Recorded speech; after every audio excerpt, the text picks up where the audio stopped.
Bueno, tanto mi compañera, bueno, lo primero, buenas tardes a todos, buenos días a la gente que nos siga desde Latinoamérica. En primer lugar, hemos estructurado la ponencia, tanto mi compañera Cristina como yo. Voy a empezar yo presentando EQA para que nos pongáis en situación, aunque algunos de vosotros ya nos conocéis. A continuación, mi compañera Cristina hará un barrido por la norma ISO 9001, que es lo que hoy nos ocupa. Y una vez realizado el barrido sobre las claves de la ISO 9001 y los principales puntos que hay que tener en cuenta, tanto en la implantación como en el seguimiento y el mantenimiento de la norma, una vez que se ha obtenido el certificado, culminaré yo la presentación con el proceso de certificación, ¿vale? ¿Cómo es el proceso de certificación para que tengamos cerrado el círculo completo? Como he comentado, en primer lugar os presento EQA. En este caso, EQA con la razón social española, ¿vale? Que es a la que pertenecemos tanto Cristina como yo. EQA es una entidad acreditada por ENAC para prestar servicios de certificación, inspección y verificación. No hacemos actividades de consultoría, solo nos dedicamos a certificar, verificar o hacer inspecciones de tercera parte. Llevamos más de 25 años en España, tenemos presencia internacional, más de 10.000 clientes, tenemos sedes por todo el territorio de la península ibérica y contamos con aproximadamente 200 trabajadores en plantilla, más 2.700 colaboradores, más o menos. Tenemos diferentes divisiones dentro de QA o líneas de negocio.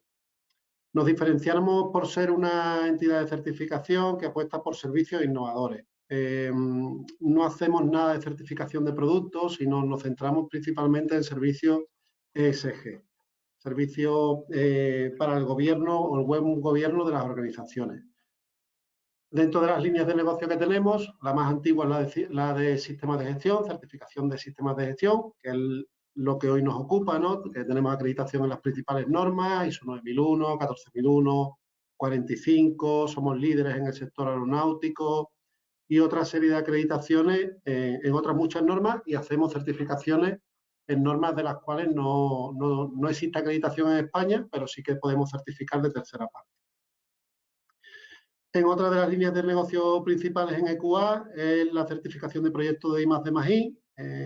Para aquí en España, en la legislación, existe una serie de incentivos para las empresas que invierten en I+D. Nosotros certificamos esos proyectos para que las empresas se puedan acoger a esos incentivos, principalmente fiscales. Tenemos una línea, o somos entidad colaboradora de la Administración para la concesión de licencias urbanísticas. Tenemos una división de compliance, donde principalmente certificamos, somos una de las dos entidades acreditadas en España para certificar las normas que existen en compliance, tanto la 19.601 como la ISO 37001, aunque hacemos otras muchas cosas dentro de la división. Una línea de seguridad de la información, principalmente ISO 27001 y Esquema Nacional de Seguridad, que es un esquema que existe en España para trabajar con la Administración en materia de seguridad de la información. Una división de cambio climático con huella de carbono, objetivos circulares, ecodiseño, huella hídrica y otros muchos servicios relacionados con esta temática que hoy en día pues, tiene bastante relevancia.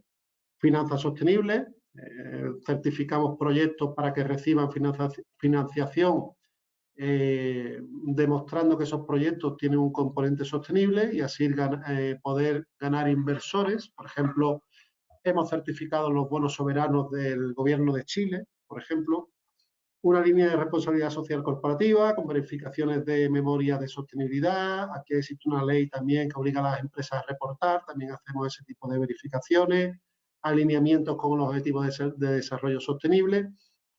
Y la última división que hemos creado, los fondos de recuperación que vienen de la Unión Europea, al final exigen dos certificaciones. Aquellos proyectos que sean innovadores requieren de una certificación de que el proyecto es de carácter innovador para recibir ayudas del gobierno y todos los proyectos tienen que demostrar que no causan un daño perjudicial al medio ambiente. Y eso también lo tienen que demostrar mediante la certificación de un tercero. Y ese servicio, pues también estamos ahora en proceso de acreditación para poder prestarlo. Básicamente, lo que comentaba, al final nos centramos en certificaciones que proporcionan a las organizaciones una mejora en la gobernanza de la misma. Y a continuación doy paso a mi compañera Cristina para que entre en materia, para que empiece a hablar sobre la ISO 9001 y culminaré yo nuevamente con lo que tiene que ver en el proceso de certificación, los pasos que hay que dar para proceder a la certificación. Bueno, pues buenos días a todos los que nos están escuchando y buenas tardes a los que estén de este lado del charco.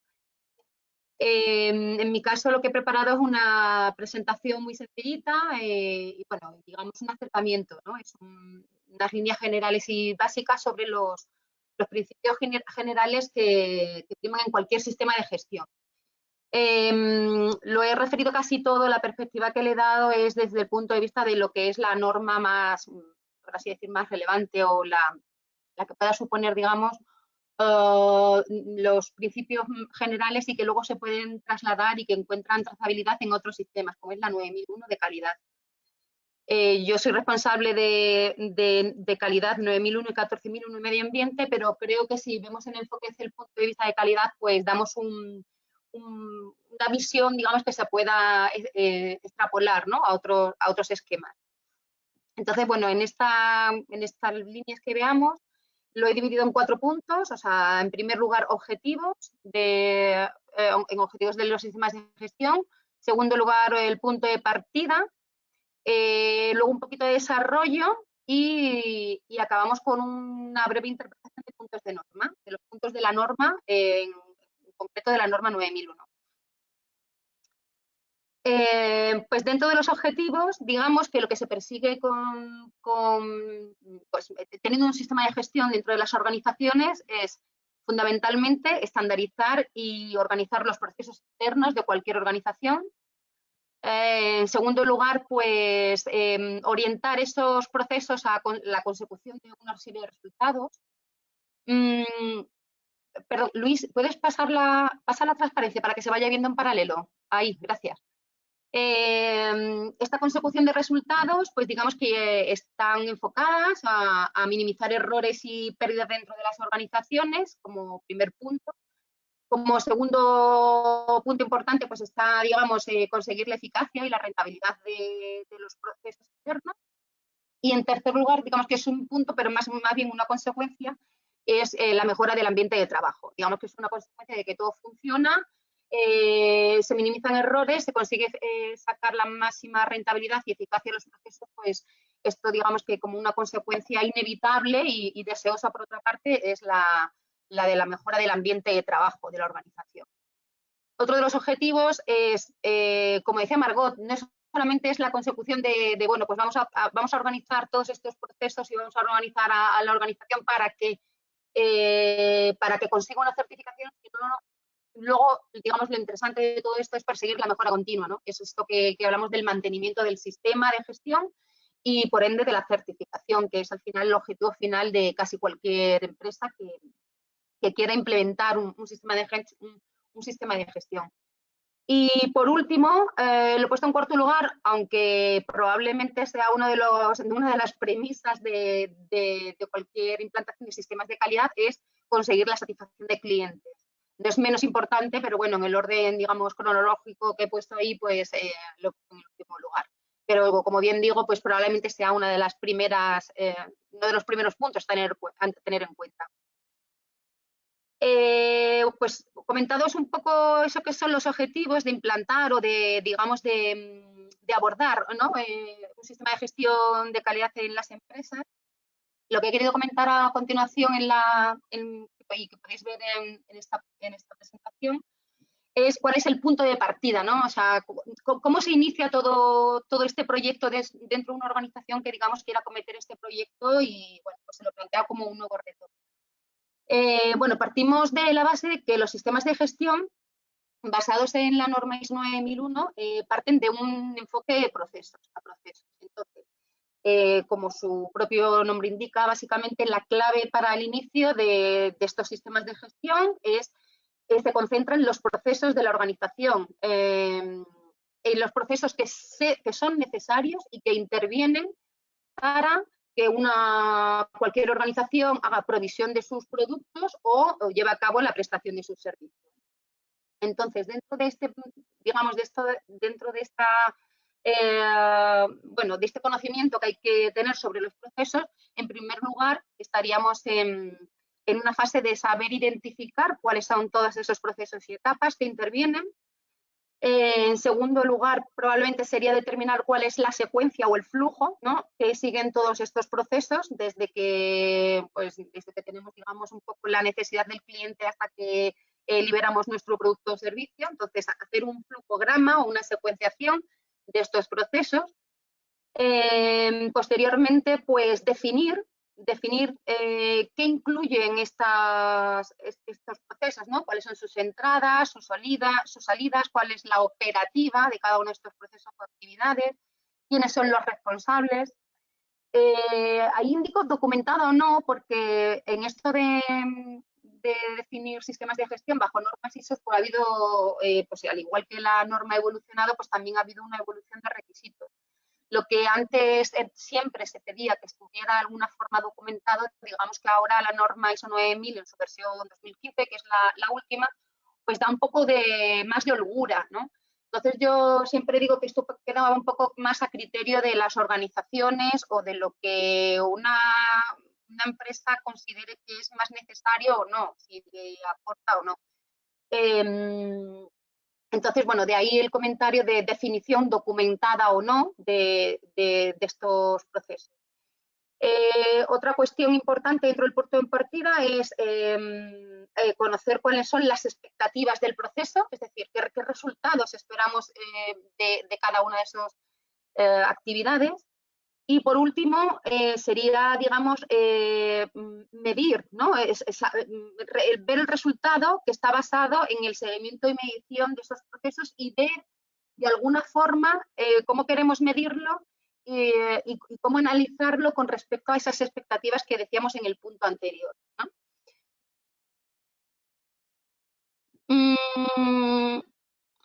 Siguiendo un poco, pues aunando un poco en lo que sería el desarrollo o parte del desarrollo de cualquier sistema de gestión, pues digamos que aquí he hecho un resumen de aspectos que la organización debe considerar dentro de sus procesos y que debe tener en cuenta en todo momento, ¿no?, en cada una de sus etapas. He puesto una relación como puntos claves o críticos que empezarían por los requisitos legales que pudieran, digamos, interferir en una actividad. Hay actividades que están muy reguladas por normativa, por los organismos que correspondan, pero y hay otras que menos. A lo mejor digamos, el requisito legal sobre ciertas actividades, pues sobre algunas actividades es un poquito más laxo. Pero en cualquier caso siempre hay que tenerlos en cuenta, la posibilidad de que existan requisitos normativos propios para la actividad, ¿no?, que se pretende certificar. Luego tenemos que tener en consideración, por supuesto, los requisitos de los clientes. Siempre y en todo momento lo que es el contexto interno y externo que mueve a la organización. Además, esto pues es muy cambiante, ¿no? El contexto es un poco la foto del momento, como esté la situación a todos los niveles. Muchas veces a lo mejor hemos creído que el contexto externo era una cuestión como más estanca y había menos factores que influyeran en las actividades, pero a día de hoy pues esto es una de las cosas más cambiantes, ¿no?, que en los últimos años afecta a las empresas, y es el contexto externo. Pues ya no solamente centrarnos en temas normativos, legislativos, sino pues situaciones como la pandemia, ¿no?, la paralización de actividades, la no disponibilidad de materias primas y el no suministro por parte de proveedores de ciertas materias primas que podrían ser esenciales para cualquier proceso productivo. Pues, en fin, hay que analizar, digamos, y hay que tener en cuenta toda esta influencia, tanto desde dentro de la organización como desde fuera, y ver en qué medida pueden llegar a ser críticos y prioritarios para abordarlos por parte de la organización. En otras cuestiones, además del contexto, pues las partes interesadas que puedan influir, que pueden influir a la organización. Otro tipo de riesgos y oportunidades, ya no solamente los que puedan prevenir de un tema contextual, ¿no? Tanto interno como externo, sino riesgos y oportunidades que puedan venir del análisis interno de la organización, pues que pueden ir desde, pues yo qué sé, desde no poder invertir para mejorar un proceso productivo por falta de recursos a una falta de competencias de personal muy técnico, ¿no? Que se requiera para la prestación de un servicio o para la ejecución de un proceso productivo. Entonces, ese análisis de riesgos y oportunidades, pues es otro de los puntos que no hay que perder la perspectiva en ningún momento y en ninguna parte del proceso. Y luego lo que incluyo en el último punto, que son los recursos disponibles, entendiendo como recursos lo que son recursos humanos y lo que es infraestructura o recursos tecnológicos, ¿de acuerdo? O sea, todo, no dejarlo solamente en la parte de personal, por así decir. Y en este punto, una vez que digamos, tenemos ya claro que tenemos que tener la influencia de todas las cuestiones que hemos citado anteriormente, lo que debemos plantearnos en el desarrollo del sistema de gestión es que la organización debe asegurar que existe un método para, digamos, desarrollar cualquier proceso o actividad, que ese proceso o actividad tiene que tener definido una serie de controles para ejecutarlo de la manera en que se prevé y en que se quiere desarrollar, que se ha dado información y formación a todas las personas que intervienen en el proceso para que, digamos, que estos procesos y actividades se desarrollan conforme a la metodología que hemos previsto y ejecutando los controles que preveemos que deba tener. Si no trasladamos, digamos, esa información a las partes interesadas, en este caso, internas que intervienen en el proceso, difícilmente podríamos esperar los resultados que queremos. En cuarto lugar, digamos que es muy importante que también existan evidencias que permitan acreditar el desarrollo efectivo del proceso. Al final, durante una auditoría, ya me pongo ahora en el gorro de auditora a todos los efectos, cuando vamos a una organización para verificar cómo se ejecuta un proceso, bueno, pues tal y como lo ha determinado la organización, lo que necesitamos sobre todo también es disponer de evidencias que permitan acreditar que ese desarrollo se mantiene a lo largo del tiempo, ¿no? Y que las actividades se están desarrollando tal y como están previstas. Una vez que tengamos ese aseguramiento de que tenemos esas evidencias también para acreditar que el desarrollo efectivo del proceso, pues tenemos que medir el proceso, medirlo y tomar decisiones con relación a los resultados. Es decir, en la transparencia anterior hablábamos de que tenemos que definir qué expectativas teníamos sobre los procesos, pues en este caso lo que se trata es de medir y tomar decisiones con respecto a los resultados, si se han cumplido expectativas o si no. Que los cambios y la toma de decisiones puede ir o debe ir en los dos sentidos. Entonces, la toma de decisión que hay posterior a la medición de los resultados de los procesos se debe enfocar a o bien cambiar la definición de los procesos cuando creemos que a lo mejor no hemos llegado a las expectativas y a los resultados que esperábamos, cambiar las expectativas, es decir, rebajar un poco a lo mejor el nivel de resultados o fortalecer las capacidades de recursos humanos que intervienen durante el proceso. A veces no es tanto querer modificar el proceso en sí o rebajar las expectativas, sino capacitar o dar medio a las personas que intervienen para poder llegar a los resultados previstos. Es un poco, digamos que, bueno, es un resumen y es una visión, digamos, muy general de cómo abordar un tratamiento de implantar un sistema de gestión en cualquier organización. Pero al final el enfoque a procesos y digamos, un poco el extender estos puntos que hemos comentado a cualquier proceso de la organización es un poco lo que pide la norma. Hay que conocer muy bien la organización, hay que conocer muy bien qué áreas y qué departamentos y qué actividades, digamos, tiene la organización desde, pues desde lo que decimos, desde que el cliente o vemos la oportunidad de negocio hasta que podemos, digamos, liberar o prestar ese servicio. Y lo comentado sobre el desarrollo y el estudio de procesos es un poco lo que hay que llevar y digamos, y secuenciar, ¿no?, a lo largo de todo el sistema. Y ahora aquí en esta última parte lo que hacemos o lo que tratamos de aportaros es un poco una línea muy general de interpretación de qué es lo que hay que abordar como puntos más importantes en cada uno de los apartados de la norma.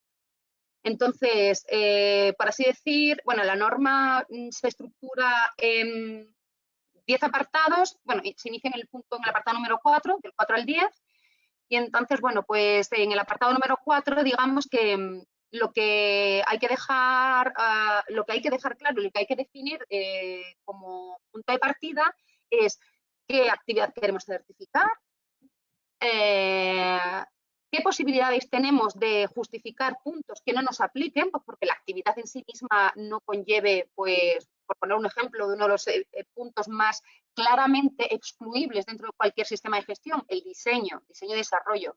Si estamos hablando de una actividad de la prestación de un servicio, pues lógicamente a lo mejor el diseño no tiene ningún sentido y es un punto que se puede excluir, pero siempre bajo una justificación adecuada. Una vez que tenemos el alcance y los límites en cuanto a aplicabilidad de puntos, pues lo que decíamos, ¿no?, la definición de los procesos y su interrelación, que esto se corresponde con el punto 4.4 de norma, analizar el contexto desde la perspectiva que decíamos antes de tanto contexto interno como externo y analizar las necesidades y expectativas de las partes interesadas. Digamos que este es el conjunto de apartados dentro del punto 4 de la norma 9000, que es, como si dijéramos, la casilla de salida, ¿no? A partir de aquí, en el apartado número 5, pues se habla un poco de lo que es los requisitos relacionados con el liderazgo. En este caso, pues, bueno, es muy importante, cobra importancia lo que es la definición de la política de calidad, que viene a ser una declaración de intenciones promulgada desde la alta dirección, y que esa declaración de intenciones, digamos que son la base sí, los pilares para, de alguna forma, luego definir los objetivos de calidad de la organización. Entonces, está como principal punto, pues, digamos, la política de calidad y todo lo relacionado con la política, que es cómo se difunde, cómo la organización la pone a disposición de todas las partes interesadas, cómo se forman a las partes interesadas internas, sobre todo acerca de lo que promulga la política, es decir, bueno, tiene algo más, ¿no? Esto son pinceladas de las cuestiones más importantes. Y otro apartado importante dentro del liderazgo es la definición de roles, responsabilidades y autoridades dentro de la organización. Ya si avanzamos un poquito al apartado 6, pues viene un poco, y relacionado con el punto 5, pues ya, digamos, bajamos un nivel, que es, hemos establecido la política, vamos a hablar de cuáles son los objetivos de calidad. Eso por un lado. Por otro lado, también se trata y se abordan las acciones que no dejan de ser también objetivos, ¿no? A lo mejor no de calidad, o sí, a veces tienen mucha vinculación. ¿Qué acciones se va a proponer la organización para abordar los que son los riesgos y las oportunidades? Y esto está de alguna forma ligado con el estudio que hemos hecho en el apartado 4, desde el punto de contexto y desde el punto de necesidades y expectativas de partes interesadas. Entonces, ahí un poco es, por un lado, vamos a definir cuáles son los objetivos de calidad de la organización y, por otro lado, vamos a establecer acciones de mejora para reconducir aquellos procesos en los cuales vemos riesgos, o vamos a establecer acciones en donde para abordar aquellas oportunidades que también hemos analizado y que tenemos dentro de, digamos, de nuestro mercado, ¿no? Y de nuestras posibilidades. El otro apartado, digamos, también relevante es la planificación de cambios. La planificación de cambios desde el punto de vista de que cuando hablamos de cambios, pues hay cambios que sí que pueden en sí mismo, esto tiene que ver mucho también con el calado de los cambios, ¿no? Tiene que ver mucho con la posibilidad de que puedan aparecer nuevos riesgos o nuevas oportunidades derivados de estos cambios. Entonces, no debemos de perder esta perspectiva de planificar estos cambios para abordar estas nuevas riesgos y oportunidades con acciones pertinentes. En el apartado 7, pues lo que son, digamos, está un poco relacionado con lo que son procesos de apoyo, que se suelen llamar procesos de apoyo dentro de la organización o dentro de cualquier sistema de gestión, y aborda pues toda la parte de recursos desde un punto de vista pues no solamente técnico, sino humano, pues teniendo en cuenta lo que pueden ser infraestructuras, lo que puedan ser equipamiento, lo que pueden ser temas de competencia, formación, toma de conciencia de las personas que componen la organización.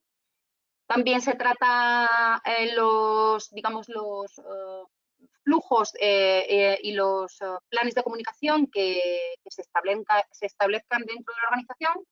Y por último, hay un apartado también en el que se define cómo se gestiona todo lo que es la información documentada que soporta los sistemas de gestión.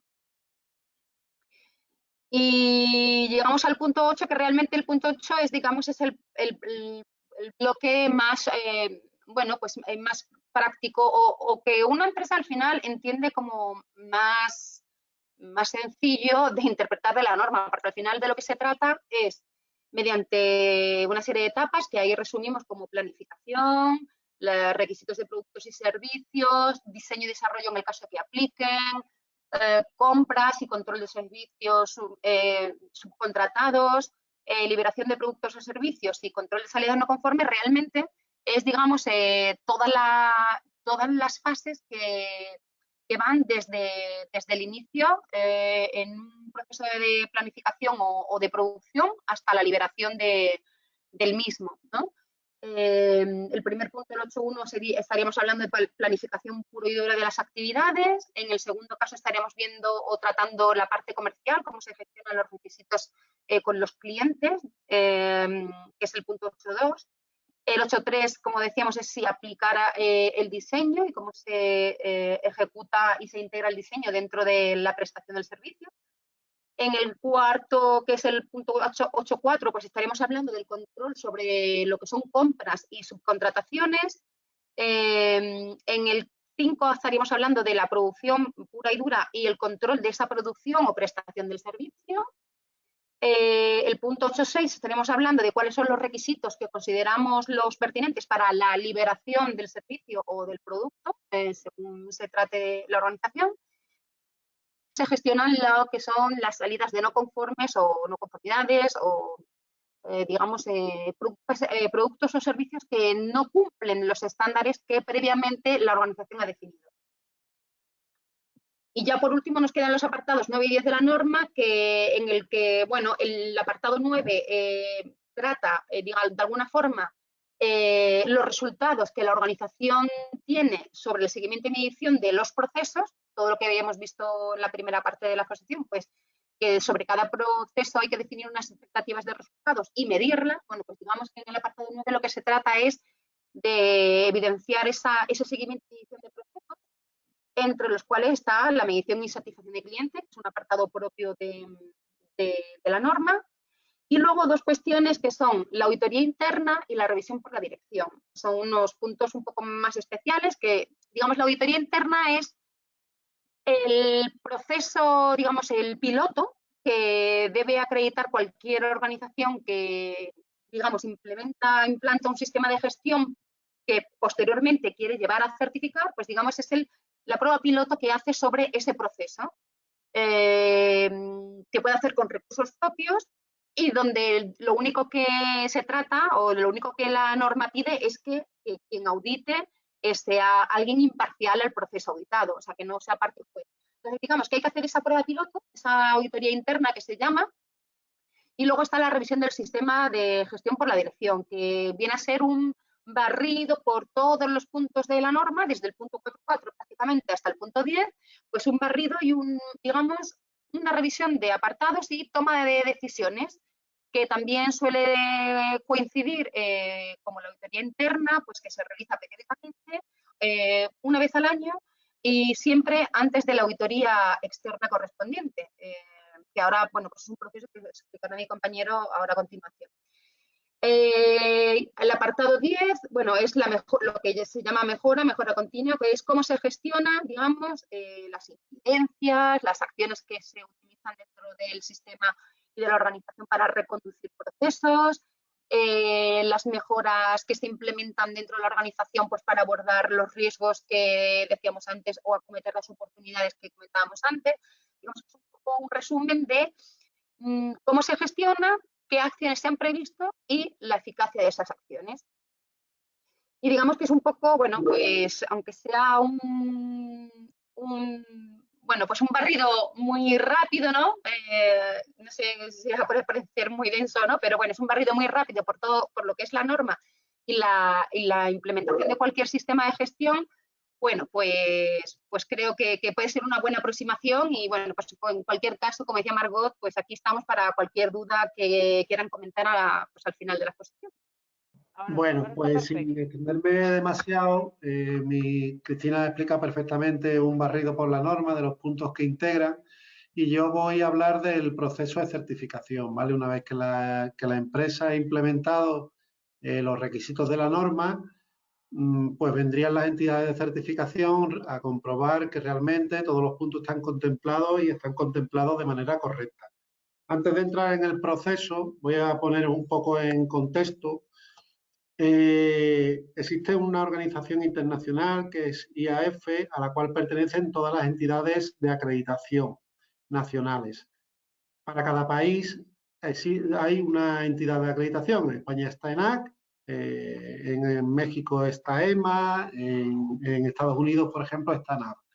Y hay una por cada país. Todas ellas, o la mayoría de ellas, pertenecen a la asociación de IAF y son igualmente válidas, es decir, un certificado que esté bajo acreditación ENAC podría ser transferido a la entidad mexicana, a la americana o a cualquiera de las entidades que esté dentro del acuerdo IAF. Digamos que se reconocen unas a las otras. Nosotros en particular en España estamos con la entidad nacional de acreditación, que es ENAC, y a través de la norma ISO 17021, que es la que aplica a los sistemas de gestión, ENAC nos acredita a nosotros para poder realizar la auditoría. Digamos que es el supervisor de que la entidad de certificación está haciendo bien su trabajo. Al igual que nosotros auditamos a las empresas, ellos nos auditan anualmente a nosotros. Bueno, no voy a hablar de la norma de calidad, porque cuál es el beneficio de implantar una ISO 9001, porque ya lo ha comentado mi compañera Cristina. Las ventajas de la certificación pues son ventajas o verificación, en este caso pone verificación, pero sería igualmente extrapolable a la certificación, serían ventajas competitivas, facilita la mejora continua, es un elemento diferenciador con respecto a la competencia.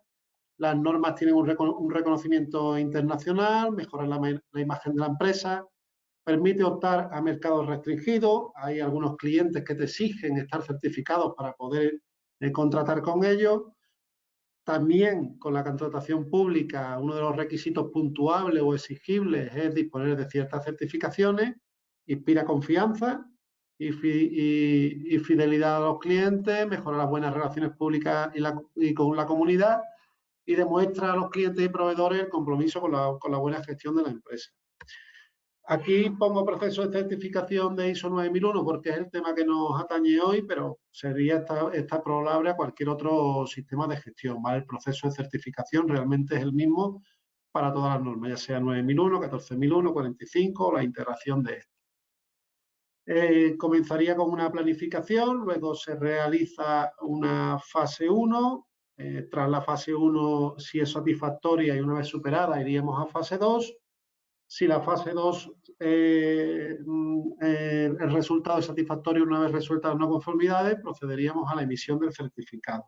Traeré un poco más en detalle en cada fase, ahora la explicaré cada una un poco más pormenorizado.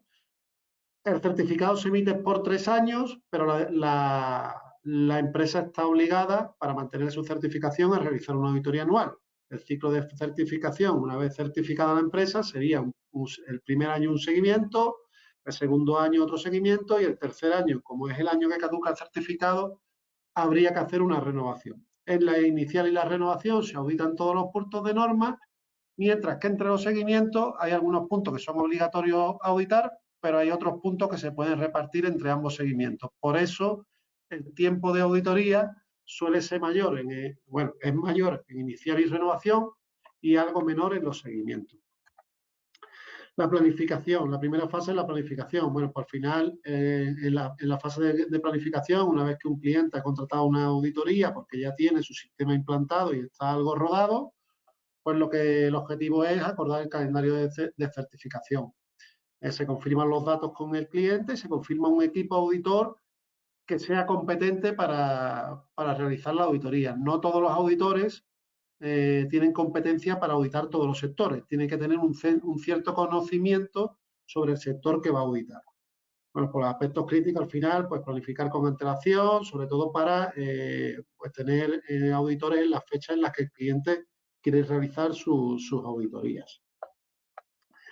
La fase 1, pongo un ejemplo. Si el tiempo de auditoría es una jornada y media, me voy al mínimo del tiempo de auditoría de una inicial, de una 9001, media jornada se destinaría a la fase 1 y una jornada a la fase 2. La fase 1 tiene como objetivo final hacer un barrido por la norma. El auditor en la fase 1 hace un barrido por la norma para verificar que todos los puntos están contemplados y no nos hemos dejado detrás nada de peso. Haciendo especial hincapié, sobre todo en los requisitos legales que le son de aplicación a la empresa, porque si hay un incumplimiento de un requisito legal, puede ser que el cliente no se pueda certificar o que tenga que solventarlo sí o sí antes de ir a fase 2.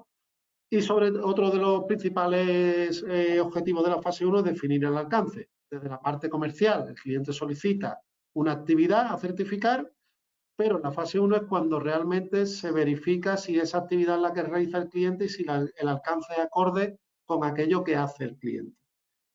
En esa fase 1 se emite un informe de fase 1 donde si hay cosas que mejorar se abren como áreas de preocupación y estas pueden ser que no impida el desarrollo de la fase 2 o que tengan que ser solventadas antes de ir a fase 2. Si todo está correcto, pasaríamos a la segunda fase. En la fase 2 es cuando realmente ya entramos en detalle en cada punto de la norma. Si en la fase 1, por ejemplo, revisamos que existe, pues está la auditoría interna, sí. ¿Está la revisión por la dirección? Sí. ¿Tienen objetivos definidos? Sí. En la fase 2 lo que hacemos es entrar a auditar pormenorizadamente cada punto. Si realmente esa auditoría interna contempla todos los puntos que debe llevar, con el alcance y los centros de la empresa. Si la revisión por la dirección tiene las entradas y salidas que te obliga la norma a tener contemplada, si los objetivos son coherentes y son objetivos de mejora, al final es en la auditoría en sí, por decirlo de una manera.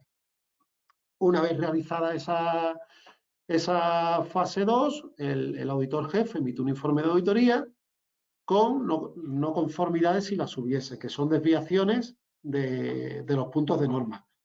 Hay no conformidades mayores por un incumplimiento de un requisito legal o porque haya un punto de norma al completo, un bloque, por ejemplo, el bloque 6 o el bloque 7, que no, o uno de los puntos que no se haya contemplado al completo, o no conformidades menores, que es el incumplimiento de algún aspecto en concreto. No es un punto completo de la norma, sino algún aspecto que se ha podido observar durante el desarrollo de la auditoría. El cliente dispone de un tiempo para solventar estas no conformidades, más o menos un mes, y una vez solventadas y comunicado al auditor cómo piensan solventar las desviaciones que se han detectado, pues el expediente entraría, el auditor jefe daría la conformidad y entraría el expediente en comité de certificación. El comité de certificación recibe toda la documentación que se ha generado durante la auditoría por el auditor jefe, hace una revisión completa del expediente desde la fase de oferta hasta la resolución de las no conformidades y si todo es conforme, emitiría el certificado. Si el comité de certificación detecta alguna incongruencia o algo que no esté claro, acudiría de nuevo al auditor jefe para pedirle aclaraciones y este a su vez, si hiciera falta, al cliente. Pero no es lo habitual. Lo habitual es que una vez que el auditor jefe ha dado el ok al expediente y al cierre de las no conformidades, no tenga problemas en el comité de certificación y se pueda emitir el certificado por los 3 años, ¿vale? Aunque, como ya digo, aunque el certificado marque 3 años, que es una pregunta habitual que suelen hacernos, oye, el certificado es para 3 años, pero ¿estoy obligado a realizar la auditoría anual? Sí.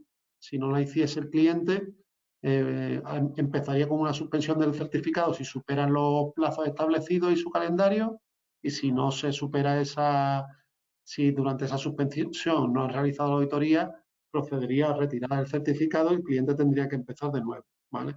Esto sería un poco un ejemplo de un certificado y de la marca de certificación que obtiene una empresa que se certifica con nosotros para poderle dar difusión. Y luego, entrando en detalle con la norma ISO 9001, la norma ISO 9001 tiene una estructura de alto nivel, que es la estructura que ha ido comentando antes Cristina, y la mayoría de las normas, o ya casi todas, tienen la misma estructura. Esto permite que sean fácilmente integrables con otras normas, ¿no? Como ahí pongo algunos ejemplos, como la norma de transporte de pasajeros, la aeronáutica. Bueno, pues casi todas las normas son perfectamente integrables con la ISO 9001.